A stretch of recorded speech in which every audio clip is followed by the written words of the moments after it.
Vaikučiai, šeštadienį 12 valandą klausykitės Žemės pasaką. Laidoje išsiaiškinsime, ar gyvūnai irgi lanko mokyklą, kaip jie išmoksta orientuotis aplinkoje, kaip išmoksta atpažinti kitus gyvūnus, atskirti priešus, susirasti ėdesio, apsisaugoti nuo pavojų.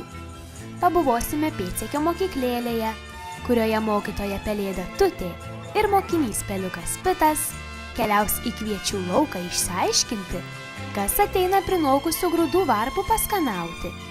Išmoksime atskirti laukuose augančius rugius, kviečius ir miežius. Susipažinsime su keistą nosį turinčiomis stepių gazelėmis. Bei išgirsime mergaitės pasakojimą apie žiurkę, gyvenančią tvartelyje. Ar žinote, kodėl visi taip nemėgsta žiurkių? Žemės pasaka, la la la la la la la la la.